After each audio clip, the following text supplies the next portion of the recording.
Leadership has nothing to do with being followed.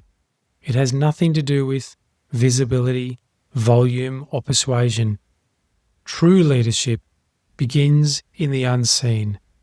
It is the quiet structure that others feel before they even hear you speak. It's not about directing others. It's about becoming the one who does not collapse when others do. That is leadership. We've been sold a story that leadership is about charisma. It's about strategy, structure, status. That a real leader knows how to inspire, how to command, and how to rally others behind a flag.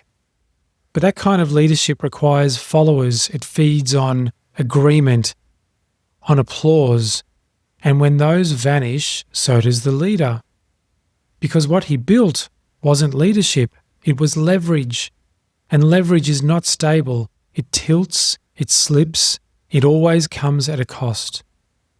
The sovereign man does not lead for agreement. He doesn't lead to be seen. He leads because the signal demands it. He carries coherence through the field even if no one is watching. He builds structure even if no one understands it. He becomes what others feel long before they comprehend. Leadership is not about changing the world, because that's just performance in noble disguise. Leadership is about holding a frequency so cleanly that anything untrue cannot remain near you. Not because you expelled it, but because your signal made distortion unbearable. That is the true energetic of leadership. You don't pull, you don't push, you hold. When a coherent leader enters a distorted room, the room shifts, not because he speaks, but because the field senses the difference. Some people calm, some erupt, some run, but no one stays the same. Because true leadership does not entertain distortion, it reveals it. This is why so many men avoid true sovereign leadership, because it's not glamorous, it's not loud, it doesn't get celebrated in the moment. It's usually misunderstood, resisted, and sometimes even attacked. Because the world is not built to follow clarity, it's built to absorb.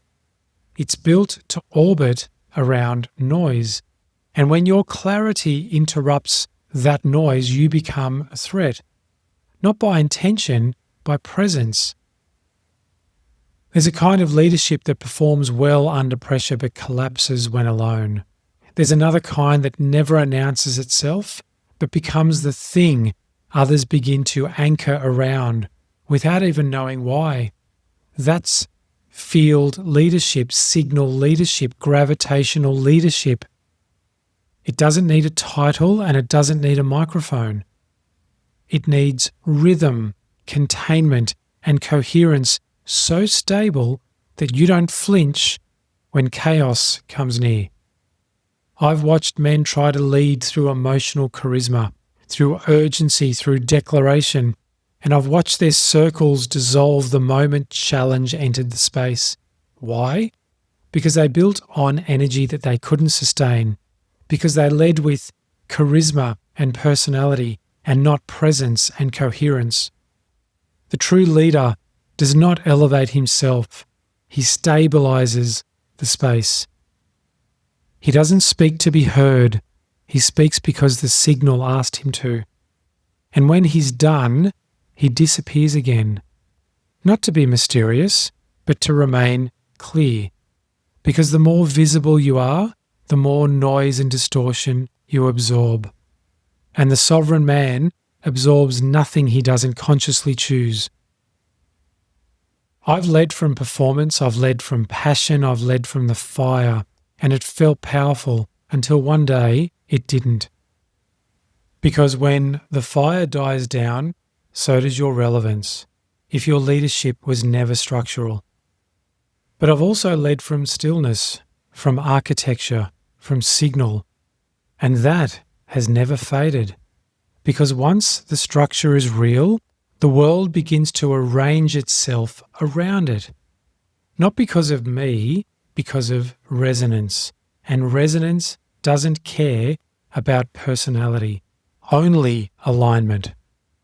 If you're trying to lead right now and it feels like no one's listening, check your frequency. Are you speaking to gather people or to anchor the field? Are you trying to be liked or are you trying to be clean? Are you adjusting to stay relevant or are you refining to stay true?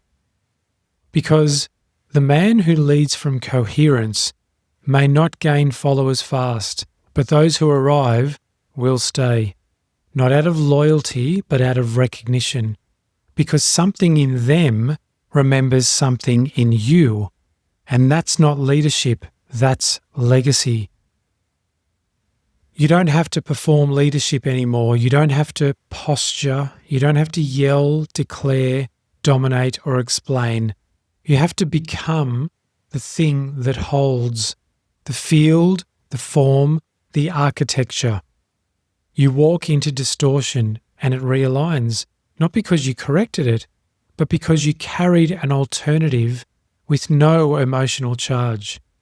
You walked into confusion and clarity emerges, not because you solved it, but because the noise could not survive your silence. You walk into collapse and something stabilizes, not because you caught it, but because gravity entered the room. That is leadership. So what now, you might ask? Now you stop trying to lead. You start embodying the frequency of the man you would follow. You start holding the line when no one's watching. You start building the rhythm when the space is still quiet. And you start letting your leadership be felt, not announced. Because the man who truly leads doesn't tell the world what he's doing. He becomes what the world begins to orient around. That's the only kind of leadership that actually lasts. And it starts not with strategy, not with team building, not with storytelling, but with field clarity. And if you hold that long enough, you look around one day and realize you never had to lead anyone. You simply became the structure they were looking for. Welcome to The Architect Speaks.